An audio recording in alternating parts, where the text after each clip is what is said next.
Welcome to TPM Vids, where we talk all about theme parks and more. If you're new to the channel and like what you see, hit that subscribe button and click the bell icon to be notified when we upload a new video. You can also find us on Instagram, TikTok, and Twitter. Wonder Mountain. It may not be one of the 7 wonders of the world, but it does draw 3.9 million visitors annually. Standing 150 feet tall, it's the centerpiece of Canada's Wonderland, the largest theme park in Canada. Located in Vaughan, Ontario, just outside of Toronto, it's the most visited seasonal theme park in all of North America. Today it gives thrill seekers their dose of thrill while providing entertainment for the entire family. But in the beginning, not everyone was saying yabba dabba doo. When it opened in 1981, promoters called the park Disneyland of the North, but Canadians had never seen anything of this magnitude. Before becoming the success it is today, the park faced a lot of criticism and roadblocks. There's a lot you probably don't know, so let's explore the secret history of Canada's Wonderland, Disneyland of the North. It all begins with Hanna-Barbera, which was founded by William Hanna and Joseph Barbera in 1957. They're responsible for many classic shows like The Flintstones, Scooby-Doo, Yogi Bear, and so much more. In 1967, Hanna-Barbera Productions was sold to the Taft Broadcasting Company. Taft was based out of Cincinnati, Ohio, and owned numerous television and radio stations across America. Purchasing Hanna-Barbera was a great way to diversify their portfolio, but they also wanted to broaden Hanna-Barbera's scope from just cartoons. Since Walt Disney had done so well with his characters at Disneyland, Taft thought about exploring theme parks. So they organized a lunch in California with Roy Disney, Walt's older brother. They wanted to get Disney's opinion on expanding into the theme park business and where a good location might be. Roy suggested right in their hometown of Cincinnati, Ohio. Next to Disneyland, Coney Island in Cincinnati was one of the best parks in the country at the time. After that lunch, Taft ended up buying Coney Island in 1969 with the intention of relocating the park to a larger parcel of land. It was a very ambitious plan, but it would allow them to fully incorporate their Hanna-Barbera characters. So in 1972, Kings Island opened in Mason, Ohio, and it was an immediate smash hit. It's a good thing it worked out because by 1971, Taft had already secured more land in Doswell, Virginia. This was where they were planning to build another theme park which would become King's Dominion. Walt Disney pioneered the idea of the theme park, and although many people were skeptical of his vision, the concept became a proven success. Disney changed the theme park game forever. With more Americans looking for family entertainment in the 70s, it started the theme park boom. The United States saw more theme parks built in the 1970s than any other period of time. Parks were popping up all over the place, but as the market began to saturate, Taft was one step ahead of the game. Canada was untouched territory when it came to theme parks. There were small amusement parks, but no major theme parks like in the United States. So in 1973, Taft began looking at their neighbors to the north. At the time, Vancouver or Toronto were really the only 2 cities in Canada that could support a theme park. Toronto was rejected by Walt Disney due to its cold temperatures, but Taft thought Toronto was the most attractive area in North America. It had a potential of 14.5 million visitors within close driving distance, and Toronto was a region that was growing rapidly. There was definitely room to build Canada's first theme park, so they began their search. There wasn't much land in Metro Toronto, but about 19 miles north, they stumbled on a little parcel of farmland. It was part of a small community in the city of Vaughan called Maple, with a population of just 3,700.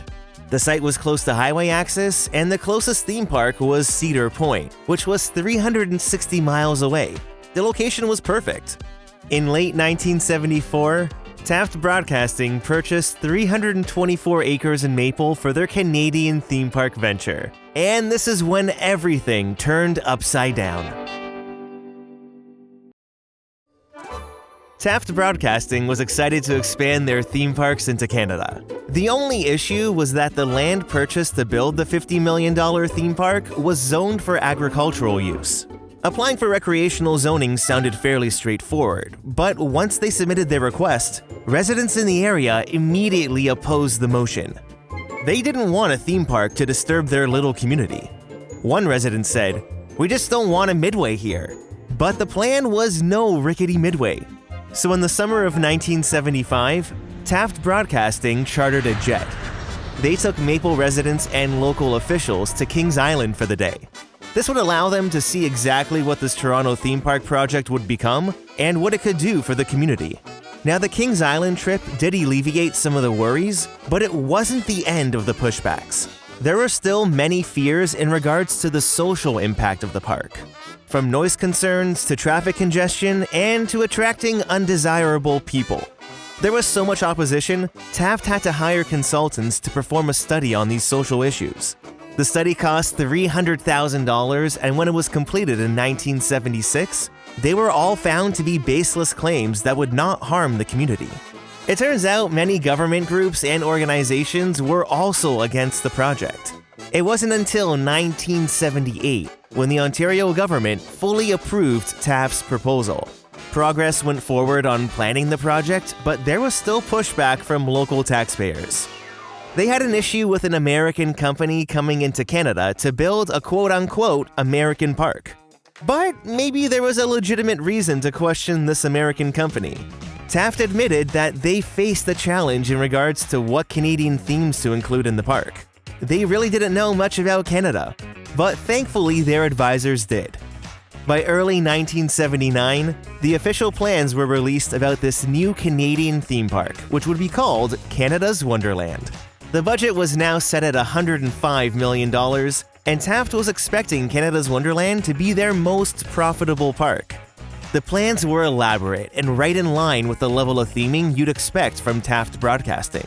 When it came to theming at the time, there was Disney and Taft. They were the major theme park players. Canada's Wonderland was described to the media as Disneyland of the North, and the original plans called for 5 themed lands. First was International Street, a main street with shops and restaurants leading up to the central landmark.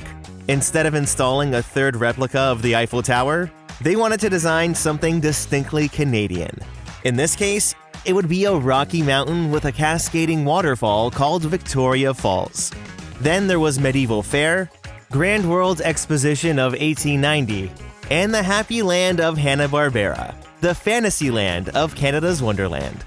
And finally, the 5th themed land was Frontier Canada, a place that would explore Canadiana themed to Canada's 19th century. Ground broke on May 15, 1979, and construction officially began on Disneyland of the North in August. The plan was to open by May of 1981, so this gave crews 21 months to complete this massive project. Since they had the experience of building King's Dominion and Kings Island, work moved quick. Many basic building designs from these past projects were reused and just the facades were changed.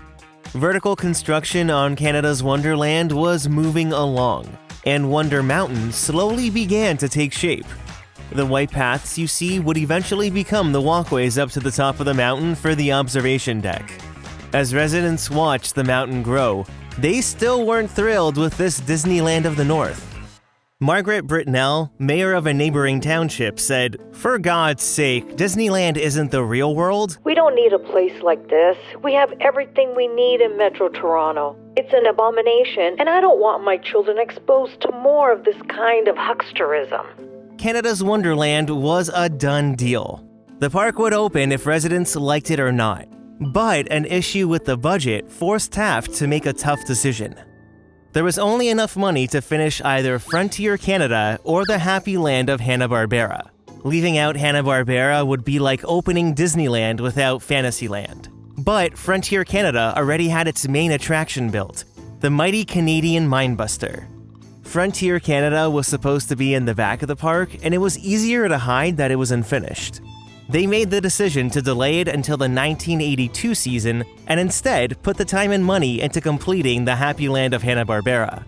It also looked like they were planning a killer whale show for the Grand World Exposition of 1890.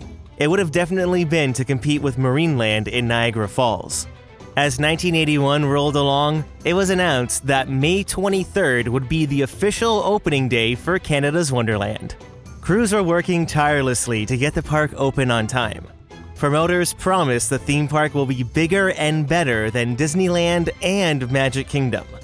It was a fantasy experience where you could find reference to history and television. This wasn't just any old amusement park. It was a true theme park. Canada's Wonderland launched a $1.8 million ad blitz to get the word out about this Disneyland of the North. The theme of the campaign was the dream that is waiting for you. It was a series of print and TV ads that sold the park as this mysterious magical place, but it never really showed any rides. These were not your typical theme park commercials. Come, ride the dragon fire. Ride the dragon fire. Canada's Wonderland.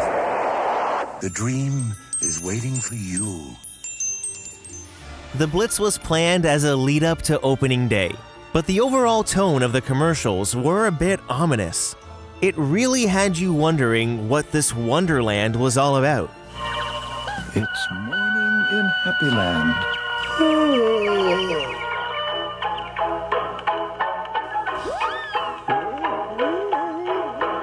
There's work we must do.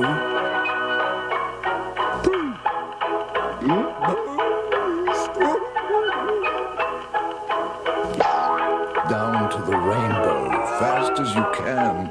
We're all waiting at Canada's Wonderland. Canada's Wonderland was now in previews, and the park was expecting to reach its 40,000 guest capacity on opening day. It was the Victoria Day long weekend, and people would be coming in droves. Local police departments even had contingency plans in place to deal with huge influxes of traffic. There was so much buzz in the media about how busy opening day would be. But May 23rd came, and only about 12,000 people showed up. It was a quiet day in Wonderland. Did those commercials scare people off? Maybe the park wouldn't be as successful as they thought. Park officials were disappointed. But the people who did get to the park had nothing but great things to say. Thrill seekers got a chance to ride one of the 3 major coasters, while through the Rainbow Arch in the Happy Land of Hanna-Barbera, families got the chance to see Fred Flintstone and Scooby-Doo. Each of Taft's parks had a unique version of the Happy Land of Hanna-Barbera, and here at Canada's Wonderland, it included a junior wooden coaster, a dolphin show, a bedrock mini-land themed to the Flintstones, and Yogi's Woods, which featured a walkthrough attraction of Yogi's Cave. Entertainment also played a big role at Canada's Wonderland. From the Heritage Kids on International Street to the Victoria Falls High Divers and the musical review shows, there was something for everyone. But Canada's Wonderland received a lot of criticism in its first couple months. Many people said there was nothing Canadian about Canada's Wonderland, and the prices were too expensive. Toronto School Board trustees even tried drafting a motion to end school trips to the new Canadian theme park, stating it was uneducational. But in the United States, headlines read, "Canada has a rival to Disney World," as was proclaimed by the Palm Beach Post in Florida. The negative sentiments in Canada didn't seem to impact much, because it wasn't long before word of mouth spread and Toronto was buzzing about Canada's Wonderland. After just over a month of operation, the park had seen about 500,000 guests walk through the front gates. It was well ahead of their attendance projection. Paul Rubin, a journalist in the amusement industry, said he'd place Canada's Wonderland in the highest tier of theme parks next to Magic Kingdom, Disneyland, Kings Island, and Kings Dominion. Canada's Wonderland was the real deal. During the first season, the park grossed more than $45 million with an attendance of 2.2 million people. Well, 1982 came and Frontier Canada was still delayed. But it wasn't long before Canada's Wonderland began expanding. In 1983, the park added the Kingswood Music Theatre, which brought some charges for noise complaints that would eventually get dropped. Then in 1984, they made a splash with a $6 million Whitewater Canyon. During construction, it was rumored to be the centerpiece of a new Canadian-themed area, but it would be decades before the area would become Frontier Canada. By this point, Canada's Wonderland was doing extremely well, bringing in over 2 million visitors every season. It quickly became one of the things you needed to do in Toronto. With a secure base of local visitors, Canada's Wonderland really began marketing to American states on the Canadian border, especially with the debut of Skyrider, Canada's first stand-up coaster. Hey, Michigan! When in Toronto, discover Canada's Wonderland, the country's premier theme park. Canada's Wonderland. Experience the outstanding excitement of the new Skyrider. Shoot the rapids of Whitewater Canyon. Meet the Smurfs in their own forest. Watch lavish all-new Broadway-style shows. To save on park admission, accommodation, and more, pick up our free vacation savings package at participating Chatham stores in Greater Detroit. Canada's Wonderland, just north of Toronto. Canada's Wonderland continued to expand its ride lineup every season, from the Bat to Vortex and even Splashworks. Then in 1992, Paramount was looking to get into the theme park business. Theme parks were a perfect place to leverage their existing film and TV properties to compete with Disney and Universal. So through a series of several acquisitions, Paramount purchased all the Taft Broadcasting parks. They formed Paramount Parks, and for the 1994 season, it was officially rebranded as Paramount Canada's Wonderland. Now, there's only one place where thrills get your adrenaline racing, your imagination soaring, and that place is Paramount Canada's Wonderland. The Paramount days at Canada's Wonderland were paramount to the development of the park. You could see roaming Star Trek characters, plus there were new thrill rides themed to popular movie franchises, like Top Gun. In 1994, Paramount had been sold to Viacom, who then purchased Nickelodeon in 1996 and CBS in 1999. So in addition to Scooby-Doo and Fred Flintstone, Nickelodeon characters like the Rugrats now began popping up at the park. In 2000, they added Scooby-Doo's Haunted Mansion. In 2003, Bedrock was transformed into Nickelodeon Central while adding SpongeBob SquarePants 3D in the Action Theater. Paramount's film and TV library was so extensive that it really was a game changer in regards to competing with Universal and Disney. Action! In 2004, Paramount kicked it up a notch and debuted the Italian Job stunt track. The special effects and theming were top-notch, and it was the first regional theme park coaster with an onboard soundtrack. This was a huge milestone, with Paramount bringing in a new level of theming. There was even the Nickelodeon Celebration Parade, which made its way around to all the Paramount parks. The energy at Canada's Wonderland was electric. Now, sure, Paramount added more than 24 rides and attractions and brought a new level of theming to the park. But in doing so, they really dismantled a lot of the original theming from 1981. The Grand World Exposition of 1890 saw the most casualties. This beautiful Japanese-style restaurant was turned into the Backlot Cafe. The gardens became the Paramount Story exhibit, they removed the windmill from Dutch Treats, and movie-themed coasters like Top Gun and Tomb Raider were added, which meant saying goodbye to Zumba Flume and other rides with the World Expo theme. Aside from keeping the antique carousel and swings of the century, it didn't really feel like a World Expo any longer. Then across the way in Medieval Fair, where jesters once roamed, the intricately themed Quixote's Kettles was turned into Spinnovator. The ship in Arthur's Bay was removed and replaced with a tower, and they added Drop Zone, Cliffhanger, and the go-karts, which were all out of place in a medieval-themed land. Paramount turned Canada's Wonderland into a movie park, which is great when Paramount ran the parks, but that would all change in 2006. Canada's Wonderland had been under Paramount's ownership since 1994, but in 2006, Viacom announced the company would be splitting into two. One part remained Viacom, and the second became CBS Corporation. The Paramount Parks division was given to CBS, but they did not want to be in the theme park business. CBS decided to continue running the parks until they found an appropriate buyer, which turned out to be Cedar Fair. In 2006, Cedar Fair purchased all the Paramount parks for $1.24 billion. This was the last season the park would be known as Paramount Canada's Wonderland. Aside from dropping the Paramount name for the 2007 season, the park remained practically unchanged. In 2008, the rides were stripped of their movie theming, then Behemoth was the first addition under Cedar Fair. It marked the beginning of a new type of thrill never seen before at Canada's Wonderland. At the time, Behemoth was the tallest and fastest roller coaster in Canada. For the 2010 season, Nickelodeon Central and Hanna-Barbera became Planet Snoopy. With all the references to these longtime characters removed, plus all the movie theming stripped from the rides, Cedar Fair was basically starting from scratch. Today, Cedar Fair has kept the thrills alive at Canada's Wonderland, while investing millions into the park. In 2012, they added another new B&M coaster, Leviathan, an indoor interactive ride called Wonder Mountain Guardian in 2014, plus many more unique flat rides. The largest addition Cedar Fair has made was in 2019, when Frontier Canada finally became a reality. So we have all these old books with these great concept drawings of what it was supposed to be, and Canada's Wonderland is taking a direction where we want to get back to some of our roots and that original theming. Frontier Canada marked the largest expansion in the park's history, which included the dive coaster Yukon Striker, the tallest, fastest, and longest dive coaster in the world. Sketches and planning began in 2014, and slowly, season after season, Canadian-themed rides began popping up until it was all tied together with Yukon Striker. The mighty Canadian Mindbuster was finally home.